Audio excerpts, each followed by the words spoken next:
If you're like most Final Cut Pro editors, your timelines probably look like this. And that's fine, that's how mine used to look, but now they look like this. That's because I've started using roles. Roles are like color-coded metadata that you assign to your clips in the browser or the timeline. And when you look at this timeline, if you know what these colors represent, you can see that roles really give you a clear understanding of what's going on in your project. So why did I go so long without using roles in the past? It's because I always thought roles were for people who were managing mass amounts of media in their libraries, maybe someone who does like long form documentary work or something like that. But I typically do short form content. I'm usually making like marketing videos for clients. So it's never been hard for me to track all of the media I'm using in my timeline or even in my browser. I would just do all that stuff in my head. And I didn't think that the benefits of roles for me outweighed the time it would take to set them up at the start of my project. But I was actually very wrong about that. I have found that roles have saved me so much time, particularly when it comes to color correction and sound editing, because they allow you to make adjustments to targeted groups of clips in your timeline in one fell swoop.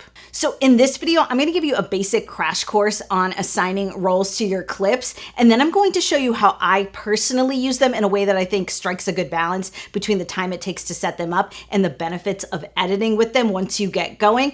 But please note, there's so many different ways to use roles. If you have a system you really like, let us know in the comments. I'm genuinely very curious to hear how you are using roles. All right, let's start with the basics. Whether you realize it or not, you already have roles assigned in your Final Cut Pro library because Final Cut will attempt to assign them when you import your media. And I say attempt because you've probably noticed something like this going on in your library. I've got 3 audio files here. One's green and 2 are blue.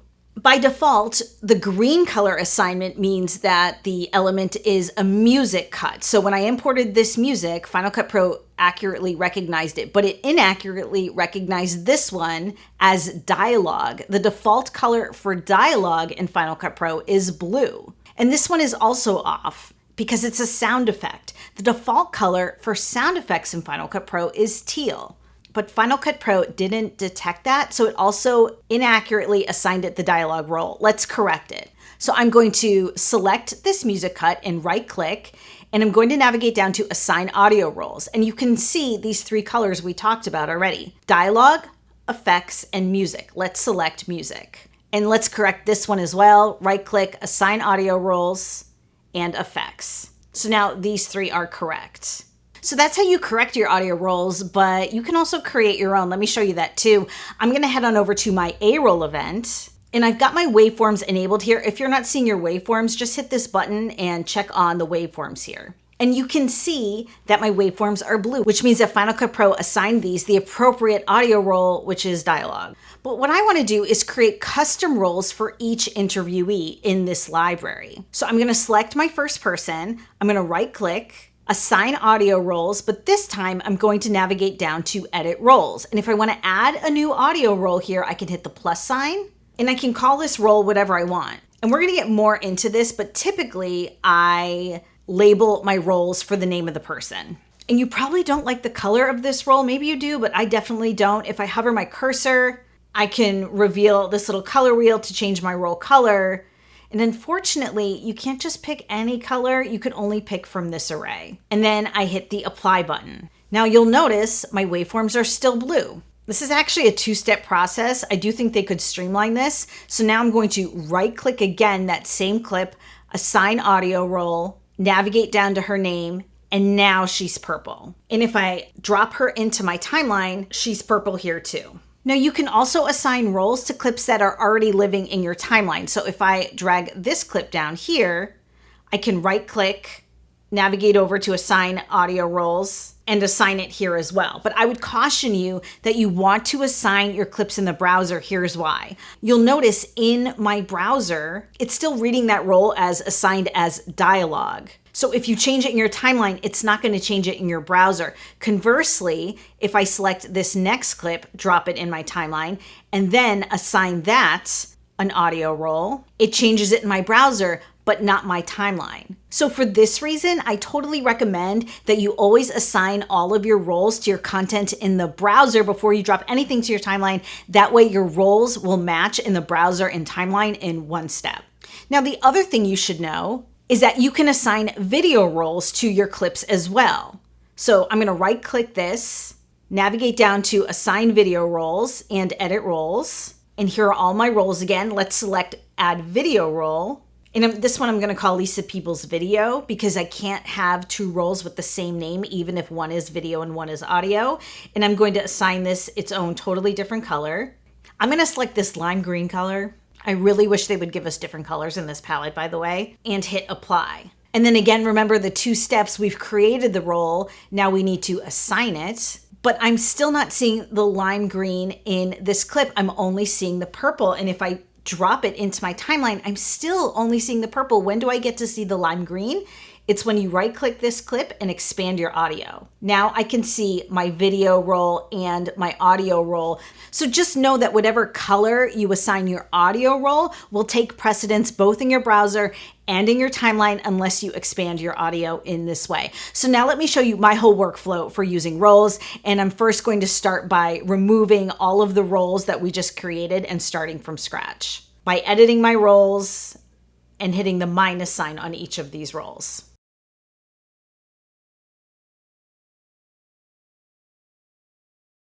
Okay, so from starting from scratch, I'm just gonna right click on any clip in my browser and navigate to either assign audio roles or assign video roles, it doesn't matter, and just select edit roles to bring up this dialog box.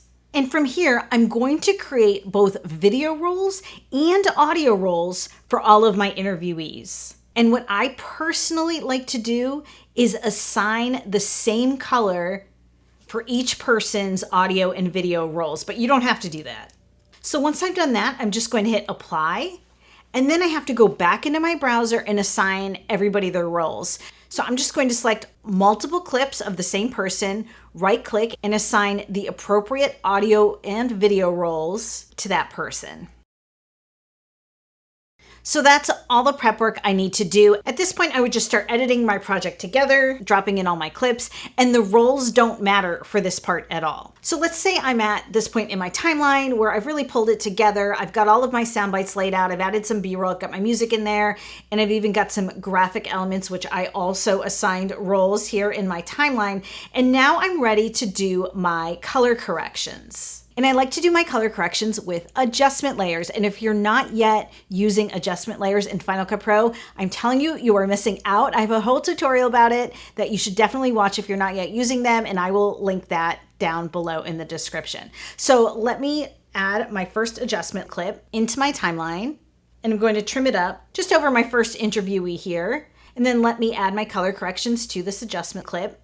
Okay, and so let's say I was satisfied with this. Now I'm going to select that adjustment clip, right click, assign video role, and I'm going to assign it the color that I assigned Lisa.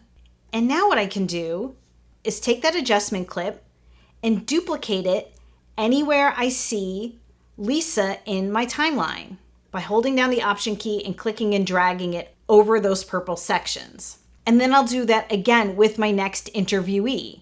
And typically I'll just take that initial adjustment clip from my first person and make custom adjustments to them. And once I'm satisfied, I'll right click on that adjustment layer and assign the appropriate role to that adjustment clip.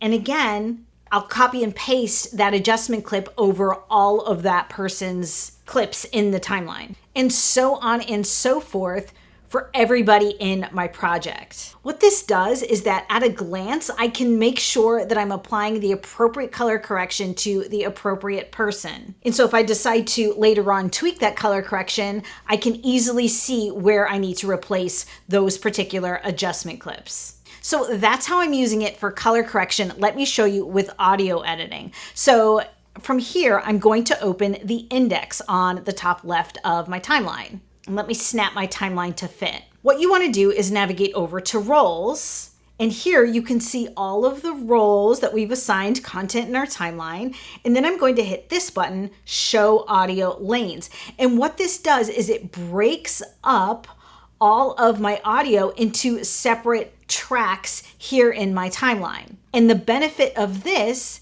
is that I can marquee select, let's say, all of these red audio clips and adjust the audio attributes of all of those clips in one fell swoop. And I can do that for each person in my timeline. And the other great use for this is if you're like me and you're forever accidentally bringing B-roll into your timeline with the unwanted audio attached, I can select all of the B-roll audio, right click, detach the audio, and then delete all of those unwanted audio clips all at once. And then when I'm done, I can hide my audio lanes and tighten up my timeline again. So that's how I'm using rolls in a client project, but I'm also using them when I'm creating my own content. Let me give you a sneak peek at one of the timelines for my new course, Motion Ignite. And of course, I have to plug Motion Ignite real quick here. I'm showing you how to create your own title templates, effects, transitions, and generators that you can use to speed up your own edits or even build as a side hustle. I get into all the rigs for you. We talk about on-screen controls,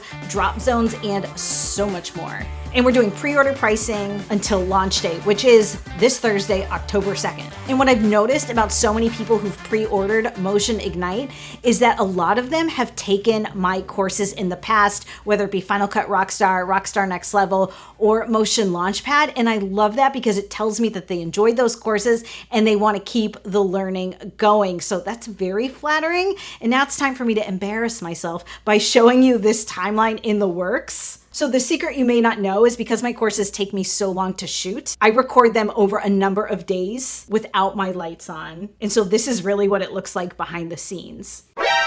And so then I'll go in and I'll edit the whole thing, and then I'll identify sections that I know I want to be on camera for. And so I use rolls to identify which parts of these timelines need to be re-recorded on camera with all my lights on, or that I just need to re-record the audio because I screwed something up. And then once I've edited everything, I will come back and shoot all the on-camera stuff in one day. And because I've assigned those portions roles, it's super easy for me to spot which parts of my timelines I need to replace. And then of course I assign the on-camera clips their own roles and then use the audio lanes to easily select all of those new clips and adjust the sound so they match the existing clips. So that's how I've been using rolls in Final Cut Pro. I do feel like this is a workflow that's been working awesome for me, but I always love to hear your ideas too. Make sure you drop them in the comments. Here's some other videos I think you're gonna love. Don't forget Motion Ignite drops in just a few days. Snag that pre-order pricing at JennJager.com.